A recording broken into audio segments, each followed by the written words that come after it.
and I've started to give it the right kind of nutrients. And all it's doing is it's healing itself. That's how I sort of view it now.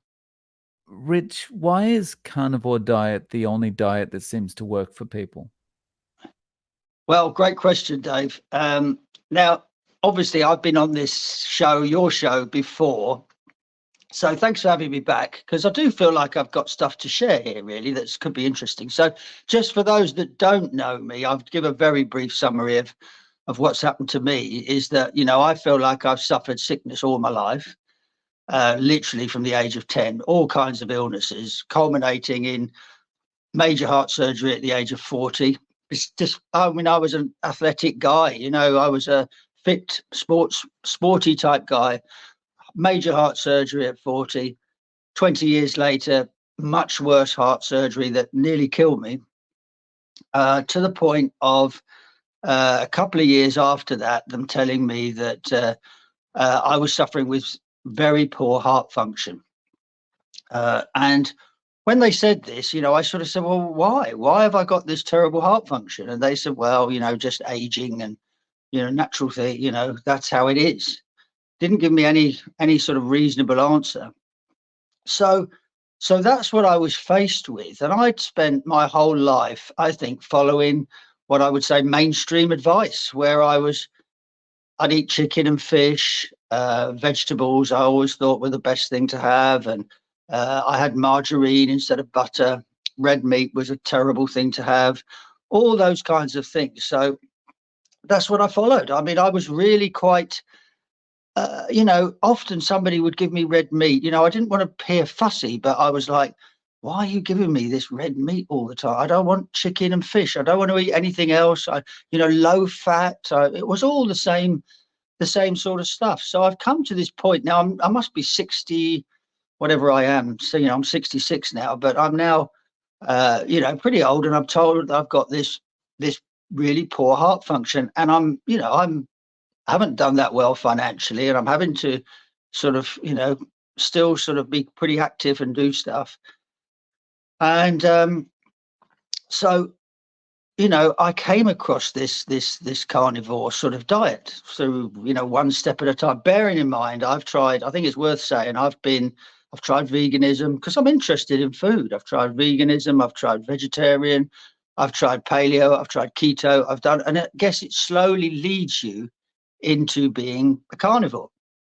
That's what happens. And I thought, well, what have I got to lose? I've got nothing to lose. I might as well try it. Now, of course, I'm over a year down the line now, Dave, as you probably know. And I'm off all those tablets that the cardiologist said that I had to take for the rest of my life because of a poor heart function. I stopped taking them against their advice, I will say. And that was about 8 months ago or something. I just said, I did have some advice from another doctor, one that's actually on the Carnivore app. And he said he thought that it was okay. I could feel that the difference is that the reason why I had the sort of idea to come off them is just, a few months within Carnivore, I realized that my whole body physiology had changed. I was not the same person. I could feel that everything had changed within my body. It was ridiculous that I should be taking drugs that were for how I was before I started Carnivore. That was the point, I think. And I thought, well, surely you've got to, I was actually appealing to the doctors. I genuinely was. Surely you've got to consider that my whole body's changed. I can feel that it's changed. It was obvious to me. So, but of course, they don't think that way, doctors, as you know. But eventually I did come off them, and I'm just getting, I think the thing that's amazed me in my carnivore journey is that, a year down the line, you'd think, well, I've kind of done it now and that would be it. But I feel like I'm still improving all the way. So what I wanted to talk about, Dave, the thing that amazes me, I would say, well, is carnivore? There's got to be a question. Is carnivore the optimum diet that we could have? How do we find optimum health? And when you think that there's never, ever this is a point that I really hope people think about. in the history of mankind, literally, there has never been any kind of study how we find us human beings optimum health. How do we do it? But anyway, going on from that is, I find that strange. I find that ridiculous. And of course, there's never been a study. And I mean, anybody can see, I would think, that opens their eyes. Human beings are becoming unhealthier and unhealthier and unhealthier. I think, you'd be blind if you can't see that. We're getting more and more diseases. Now, the only money that we spend in research is to give us more drugs to cure illnesses. Now, that seems hell of a strange. I mean, hopefully that seems strange to other people. I mean, it seems incredibly strange to me that the first port of call is not to how do we find optimum health? And of course, as I said, we're getting worse and worse and worse. Where did they get? I mean, for example, where's this come from? They said, oh, eat a balanced diet, 5 a day, 10 a day. They changed it all, 10 vegetables a day, or have a coloured plate. Where has that advice come from when it clearly is making us sicker and sicker and sicker? So if they have done so-called studies, where were they? Where, are they open studies that we can really look at? Are they legitimate studies of human beings, really? Because it's clearly not working. Whatever they're saying is not working, and it's obvious when you look at my history and other people's that it's not working. I mean, I'm kind of jumping ahead here, but I have a niece that's had some horrific cancer at the age of 30, who's a vegetarian, and a stepdaughter that's got autoimmune disease at the age of 30. Same sort of age. Now, both vegetarians. And, it seems to me there's a bit of, this isn't really happening in the carnivore community. It really isn't.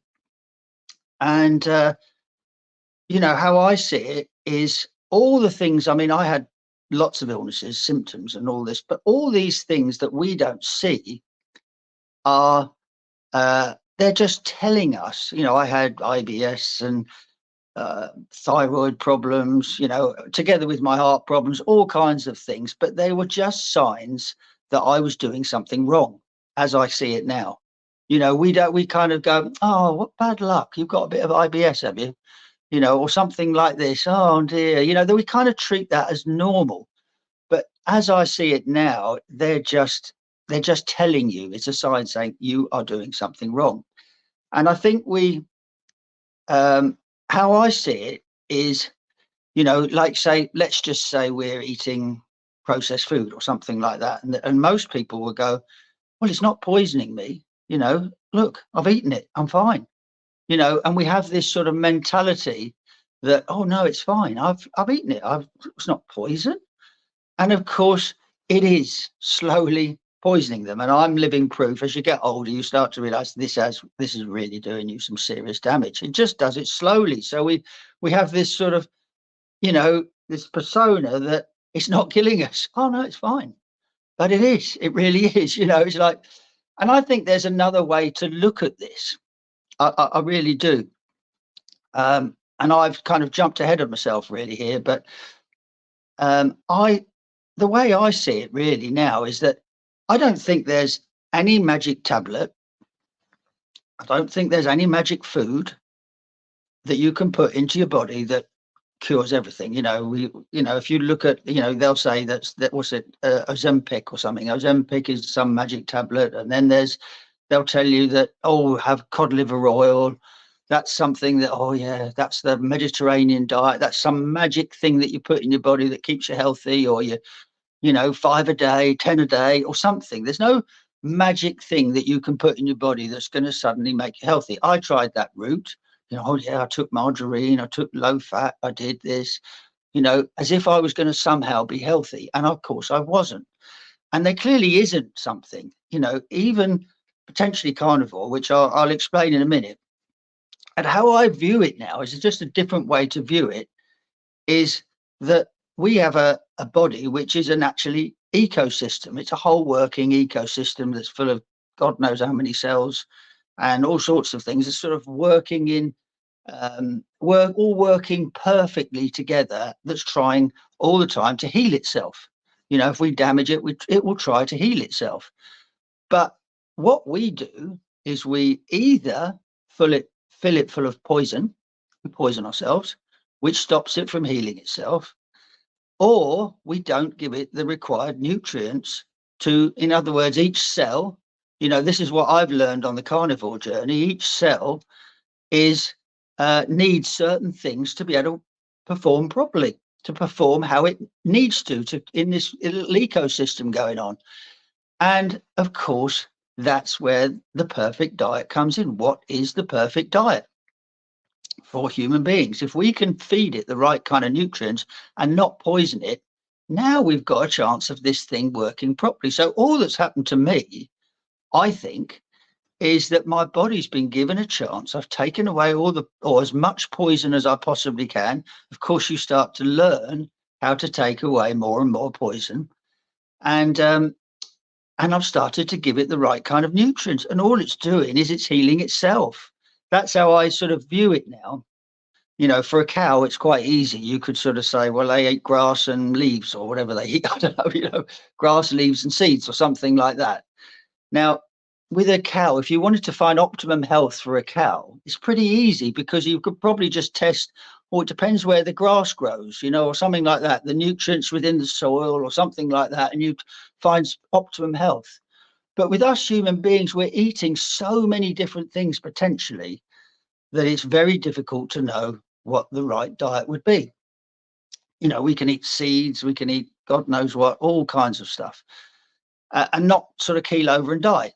That's what happens. But my sort of, the way I would look at it potentially is that it's possible that we're carnivores. It could be true that we are. Maybe not, I'd agree, but it could be. And let's say we were. I think as it's gone, all these millions of years has gone by, I would say that, we didn't have refrigerators and we didn't have ways of storing food and all this sort of thing.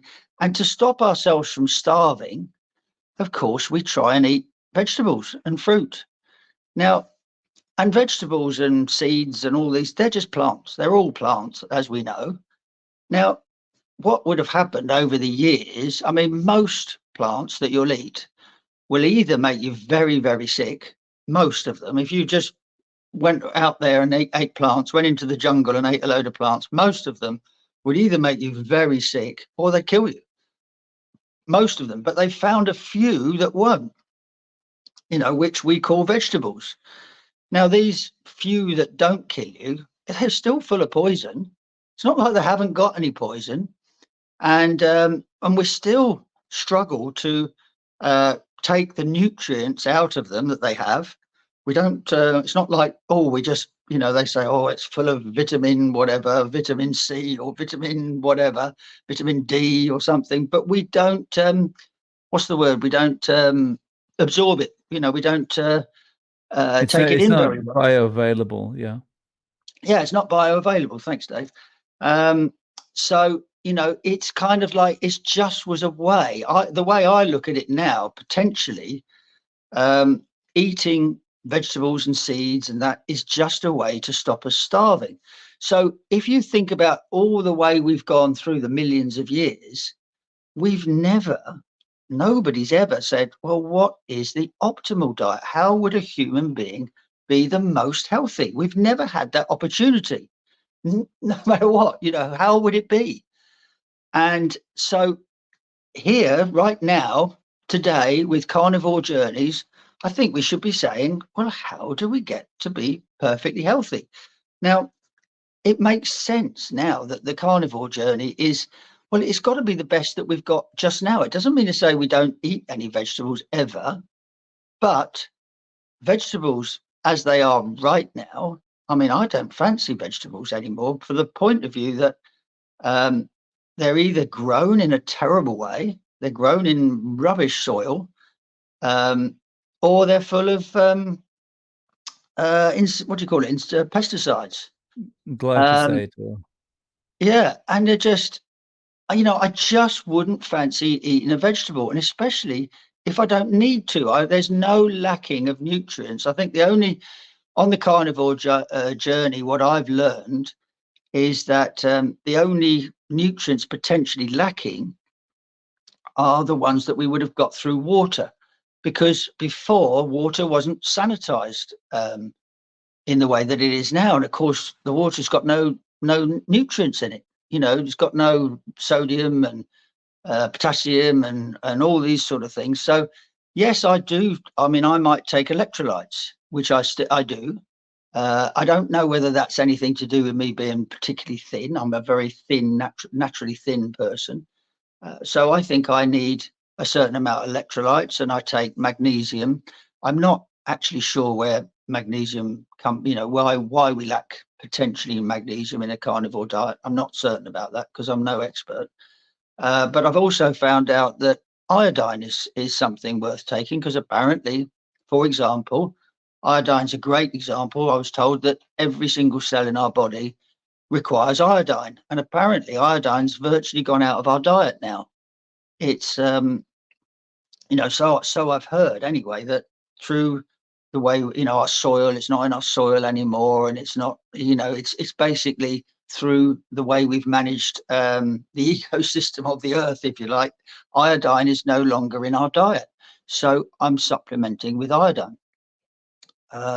But apart from that, we've got the vitamin B12, and we've got the omega, all the real things that we need in a carnivore diet, which is why, like I said, my body has just started to heal on its own.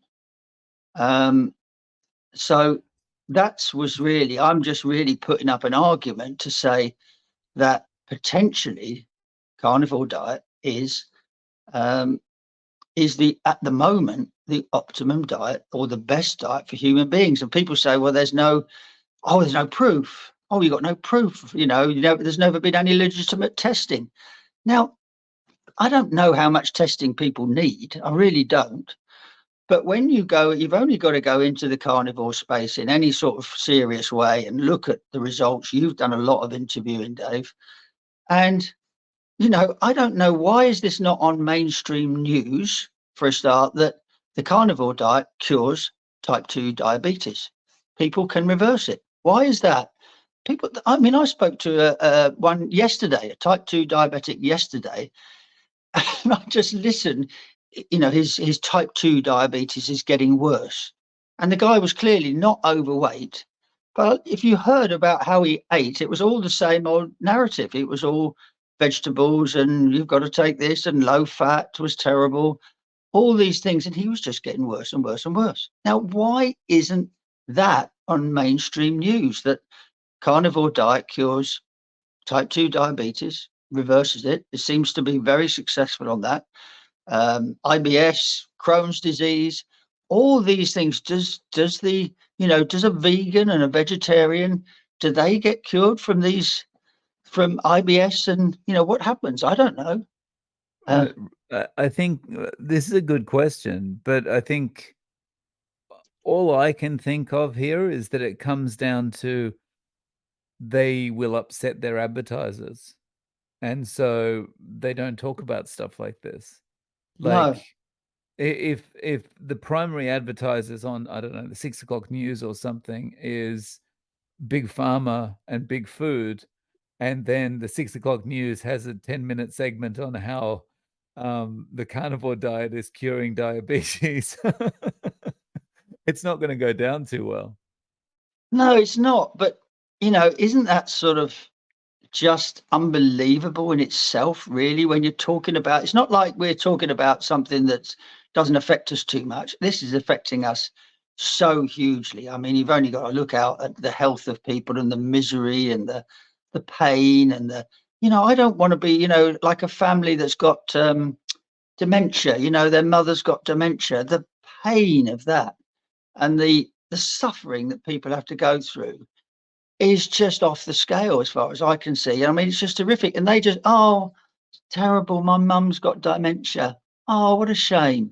As if it's sort of some sort of bad luck thing. It's not. It just so isn't. People don't realize that they could be healthy. I've been given a chance. I feel like you know, thank the Lord to some of these doctors that have, and yourself and all these people that are out.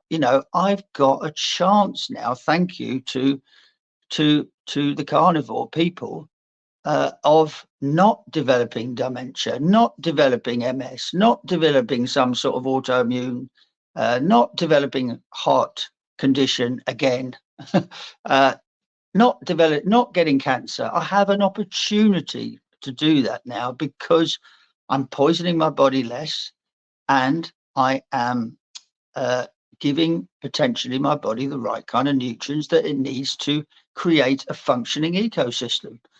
It's that simple, really. Yeah. I just to go back to one of the questions you asked before, you said, or one of the points you raised before, you said like all the experts will talk about how, well, there's no long-term studies on carnivore, so we don't know, right? But like, as we talked about off camera, the reality is staring us in the face.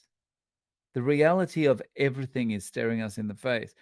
People just have to open their eyes, right? As you mentioned, um, we've been told to eat in this way for decades, and look at the state of us now. That's not through eating meat. Meat consumption's gone down. Saturated fat consumption's gone down. We listened to them when they told us to stop it, the same way we listened to them when they said don't smoke, right?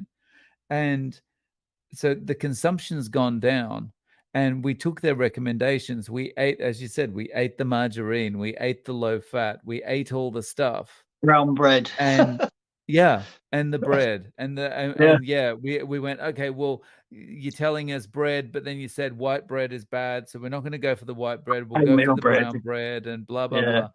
And we did everything they said, and look at the state of us.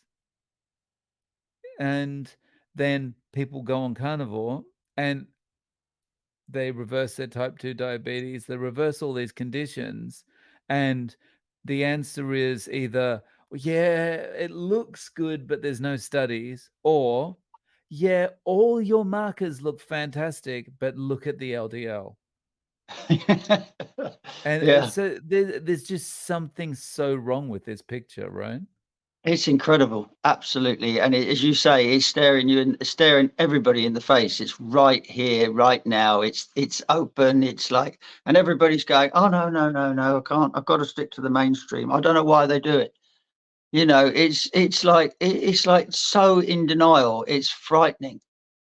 Um, but and I think the funny thing is, because I do a very similar thing, as you know, in golf, Dave, where I try to sort of open people's eyes a little bit to really the obvious. Um, but I do find that people really, they're just so frightened of changing their mind. They're frightened of they just want to stick to that sort of mainstream view when everything is telling you. I mean, you've only got to look at people in the carnivore, for example, is that they're thin, they're well, they're it's like, well, as soon as people go on carnivore, they lose all this. They're not obese, they're not this. It's right there. How much more testing do you really need? The weight goes off you instantly. You're no longer diabetic or pre-diabetic or whatever you are, which most of us are, and you're suddenly healthy. It's like, well, it's not. There's thousands out there doing it. Um, I don't know how much more testing that people need. I really don't. I think there's also a really disingenuous side to this coming from the mainstream, or coming from the plant-based advocates, which is they'll look around and finally notice someone that's had a heart attack who was on carnivore, and it's like they'll hold that up as an example of someone who, like, look at this person, they did carnivore for a year and they had a heart attack. do you want this for yourself? Listen up, people, and all this kind of thing. And it's like, heart attacks don't develop like that. Atherosclerosis doesn't develop in 1 year. You know, this Yeah, is a lifetime of abuse to someone's body that gets them to this point. It just so yeah. happened they went on carnivore at a time where they were already at a limit, right? Too late. Yeah, yeah. No, I agree. It's amazing, really. It's anyway. I mean, I just hope that I've managed to put up a very uneducated. It's not like I'm any kind of expert. I'd never profess to be any kind of expert in this, but through a bit of common sense, through a bit of learning, and through trying it myself, it's not. I've gone out on a limb and said, well, what the hell? I had nothing to lose, and you know, I think I'm the winner. I don't care. Even if I died of a heart attack tomorrow, Dave, um, for me to feel this good over the past year, it's been a revelation to me. There's no question about it. And I would say that if I died of a heart attack tomorrow, it's through a history of abuse, total abuse. It's no question. You can feel it. Your whole physiology of your body changes. And the better you get at doing it, the more you understand about it, the better you get. You just keep on getting better and better and better. And the more poison you take out, the better you get every day. It's that simple, really. Yeah, agreed. It's just, I think the message is very hard for people to hear, as we've discussed, but the people that are really open to this, people like ourselves who have tried everything. We're at our wits' end. There's nowhere we can go, right? We've hit the bottom. So the only way you can go is up. And it's just like, well, I've tried everything else. Let's give it a go. And Yeah, then so we don't need as much convincing, right? yeah, it's true. Yeah. It's true. And yeah, but it's trying to get the message across to other people before they get to that point, right? Yeah. Yeah, I Mm. guess that's the difficulty. I mean, I can have empathy in that area. I mean, like I said, I've done the same in golf, and it was identical. People don't really, I got to the point where I just couldn't. I suppose we can't believe that people could be lying to that extent. The lie is so astronomical. And I think that I listen to golf coaches and I listen to nutritionists in both ways, and I just got worse and worse and worse to the point where I'm sorry, golf coaches, sorry, apologies there. You're not all bad. Not everything's bad, but well, maybe I've got a different view. That's all. Doesn't make me right, doesn't make you wrong. Say, but I have a different view. But I got to the point where I thought, well, whatever this is, it's not working for me. But it was pretty hard to get your head around that there could be such a big lie out there. The lie could be so astronomical. It's hard to get your head around it. And certainly in nutritional advice, it's unbelievable. I mean, I literally got so desperate that I went, well, might as well try the complete opposite of what everything I've done my whole life: chicken, fish, vegetables. I thought as soon as I put a vegetable in my mouth, I was going to be healthier. That's how I thought. And, oh no, low fat. Oh no, don't want any fat in my diet. So I thought, well, let's go the opposite way. Let's just have loads of fat, loads of red meat, everything I've been against the whole life. I've gone completely. It's not like, oh, they got it a little bit wrong. It's not like, oh, bad luck. You nearly were right. It's like I've gone in the opposite direction, And funnily enough, I did the same in the golf game. I just went, right, that's it. I'm going in the opposite direction. I've had enough. And both ways, I realised that it's a better way to go. That's all I'd say. Yeah, agreed. The more people are telling you this is the way you have to go, this is the only way to do it, it's likely that the opposite is better, right? Yeah, it does seem Mm. that way. It does. It's pretty frightening to get to this age and go, oh my God, really? Could it have been that big a lie? I mean, it's a horrible thing to sort of, that I don't gain any pleasure in it. And certainly don't gain any pleasure watching people get sicker and sicker and sicker. And I'm thinking, this poor bloke yesterday getting worse and worse diabetes. And I mean, it just didn't. They don't want to listen. All they want to do is tell me, "Oh no, this is what I need to do. This is what I need to do."